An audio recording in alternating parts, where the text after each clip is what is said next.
my name is Zakiyyah Wilbert, and I am here with Missphashunta.com. Super excited. We're here at the premiere, the red carpet premiere for Sugar and Toys. I cannot wait to see who's going to be on the red carpet. I'm sure you guys can't wait to see either. Stay tuned. Hi, so right now I am here with both producers and creators of Sugar and Toys, and what basically inspired you guys to do this? Well, it kind of came about because I had a conversation with the head of Cartoon Network at one time, and I asked him, like, what do you think happened to Saturday morning cartoons? And he said, well, you can no longer sell sugar and toys to kids, so it went away. And so he and I started talking about this, and we're like, yo, we only had a childhood because they were selling us toxic toys and lots of sugar. Like, how fucked up is that, right? So we were thinking, well, what if we used like a 80s, 90s aesthetic and did a parody of Saturday morning cartoons that was basically, fusing like some really fucked up shit with some really smart, intelligent satire and social commentary. And yeah, that's kind of where it started. Awesome. And so basically, in order to be creative and I guess funny, do you feel like it's inherited, or do you guys study it? Like, how do you tap into that? Well, that should definitely skip some generations if that's the case, because I come from a long line of very unfunny people. Uh, I think a big thing with comedy is having a point of view, having something to say, and then I think for us, I mean, part of what makes the partnership fun is finding a group of collaborators that you are kind of on the same page with, or like for me, like when I write stuff for like this show or other shows, like I'm thinking of Carl and maybe like two or three other people that I want to make laugh, and then hopefully by extension there'll be people, hopefully several dozen to million people watching the thing that'll respond to it as well. But I mean, as far as like comedy, I mean, I've always been kind of a jokey kid. I've always always trying to kind of get attention as a little kid, kind of always trying to turn stuff upside down. So they told me I wasn't going to amount to anything, and I did, just to prove them wrong. Now I'm everything. That's key. That's always to remember. If you didn't get anything from this interview, I feel really good about myself. thank you. I have a touch. I have a touch. You do have a touch. Thank you. But just speaking of things that's important to say, like obviously there's so many puns and things that are important to say within what's happening now, generational curses maybe. I don't know. I need to find out. I'm excited to watch, but how important was it for you guys to input what is happening culturally into this film, or into this series, excuse me? Well, I think with everything we've done with Boondocks and Black Dynamite, we always try to make sure that there's a high degree of honesty in all of our work. So if we're going to tell stories, we want to tell stories that are honest, and we want to speak to what's happening right now in the world. That and a lot of times we have characters that represent voices that are unheard. So we also like to give a point of view that's often overlooked. And I think it's a combination of that and actually pushing the boundaries on what you should and shouldn't say, how you should look at something versus how you should, receive certain content as well. Like we like to let people kind of make their decision on whether or not they want to be offended, or they agree with us or disagree with us. And we think it's okay either way. Like if you hate the show, that's fine. You know what I'm saying? And there's certain things that you see, but there's certain things that you see that should make you upset, and there's certain things that should inspire you. I think it's kind of a mixed bag. Yeah, and I think also just giving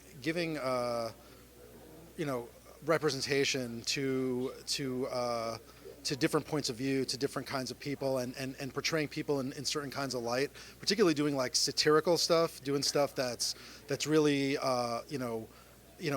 based in people being able to tell their own stories is kind of really where it's all at for us.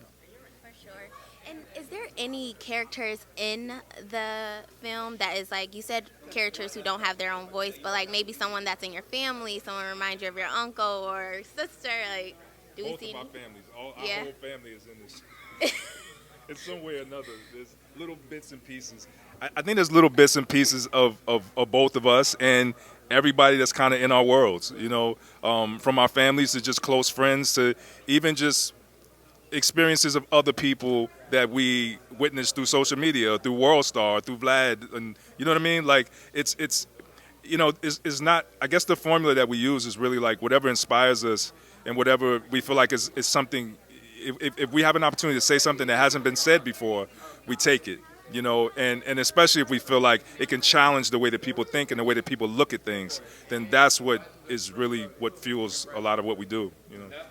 Yeah, and also being like in a place where we do youth culture stuff, but we're also like mature men, I think is also like an interesting position to be in because, we're, particularly in hip hop culture, like we got one foot in being part of the old order, but yet, we are friends with and work with and collaborate with a lot of younger artists as well. And so, we'll meet some of these people who are now super influential, who my kids are really into, and they'll be like, we grew up watching your stuff, and we're like, what the fuck, like, grew up. And then you realize, like, when you're 20, something that we did 10 years ago, you saw when you were 10, and your parents should not have let you watch it, but I'm glad that they did. But like, it's interesting that we're in this moment right now where there is a creative, a generation of creatives that were somewhat influenced by some of the stuff that we did earlier in our careers that are now, Kyle. That's really exciting to see too. And it's, just a great privilege to get to work with another generation, to get to, give articulation to that point of view, how things were, how things are now, and maybe a projection of how things are going to be next. And it honestly seems like, you guys have worked a ton together as far as with Black Dynamite and the Boondocks. How is it continuously working together? Do you find it that you guys can finish each other's sentences, or is it a hassle? I don't know, but this nigga gets on my nerves. That's good creative process. No, I'm playing. No, it's dope, man. Like, because like we're really good friends, and we both bring something really unique to the table, but we also have we share a lot of the same viewpoints, so it's fun. Yeah, I'm just like a giant fan of his, and that's the thing that never went away. That even from all the, I feel like I should be looking at you saying this, but I'm not going to. That'd be even fucking weirder. No, I'm just like a huge, like his point of view, and particularly, like, so Carl's like one of these people that's like a multi-hyphenate. Like when I met him first as an artist that was doing character design, which curiously he never actually, like he kind of left that shit alone like really fast. I had no idea this guy could write. Funniest writer I know. No idea this dude could act. One of the funniest actors I've ever seen. Didn't know this dude could direct. One of the best voice directors in the game. So it's one of those things where like getting to know someone as a friend and yet like seeing what they're capable of creatively, being surprised by it constantly, seeing that work ethic, it's always a pleasure. Like it's always good. Shit worked. I bet someone $5 before that I can make them cry. So I'm gonna get that 5, please. But yeah. That's completely amazing. And how is it working with you millennials? If you see the trailer, there's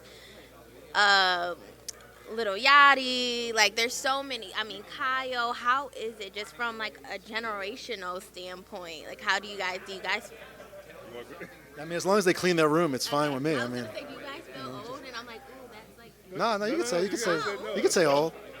I feel young. No, we really don't. Like that's the thing. One of the things that's awesome about not being young anymore is that I feel more. I think both of us feel more comfortable in our own skin than we ever have, and like there's a recognition, particularly in hip hop culture, that is a young man's game. That no matter how dope you are, like. There are people that are elder statesmen, but really the relevance and the life force of it is youth culture. So to get to be part of that, to get to interact with these people, to get to have my mind changed about like a lot. And again, one thing about being older is you get a little grumpy. So you're like, that sucks is like my first opinion on everything. But I find time and again that I'm continuously inspired and like learn new stuff. And even our political perspectives has changed as a result of interacting with younger people.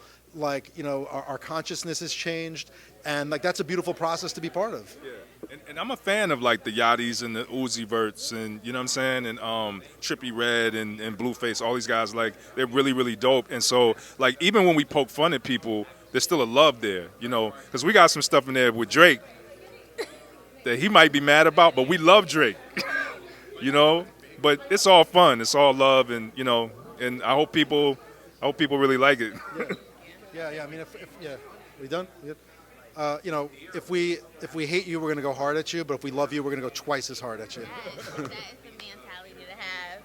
Thank you guys, and make sure you tune in to Fuse June 3rd to watch Sugar and Toys. That's right. Make sure you tune in June 9th to watch Sugar and Toys. I mean, today 6 days, man. Just chill. You know, be on the couch. My bad. Post up, get back. You know? days get mixed up, you know. Okay, but it was nice to meet you guys. Pleasure. Thank you very much. Thank Appreciate you guys. Thank you very much. Appreciate you coming out. Thank you. How are ya? Doing good, chilling, Okay. excited to be here, in good spirits. Perfect. So, how does it feel right now, like, just being a part of Sugar and Toys? It feels really dope. It feels like, something I've always wanted to do and never knew when it was going to happen, actually. And when I was first approached by Brian and Carl to potentially be a part of the show, my eyes lit up like, wow, if I was going to get into the animated business with anybody, it would be y'all. Yeah. Literally, I was always like writing cartoons and stuff with like my roommates and stuff in like LA, and we were like, man, this would be dope, but yo, if we could get like the guys who did Boondocks to like fuck with us, like we would be on. And so this relationship happening the way it did was really just like kind of like a gift, And so yeah, I'm hell stoked. I'm stoked to be here. What's your creative process? I mean, because you're a man of so many talents. You rap. I mean, you're welcome. You act on after the after party. So Yeah. how do you get prepared for something so different from all of that? Honestly, I feel like out of all my talents, I feel like my biggest talent is listening, right? I feel like my biggest talent is realizing that I can learn from other people. Yeah. You know what I mean? Like, I think about it when I was in school, that's where I learned math. And it's not because I was like, yeah, I know how to do math better than all of y'all. It's because I just listened to the teacher and, interpreted what she said and made my own product of it. So really it was simple because I got to work with Brian and Carl, who are like amazing writers, you know what I mean? And Nick Goosen being an awesome director too. And just really like taking a step back and like opening my ears as much as I could to the like people around me, kind of like prepared me for it. And it's hard to explain because I feel like it's just easy. It's easy. Like if you were to come with me and I was going to teach you how to rap and you just listen to me, I feel like we could work it out. You know what I mean? Nah, you could though. You think so? Yeah, biggest talent by far of mine, I would say, is listening. Just listening. Yeah. That's how I got prepared for this.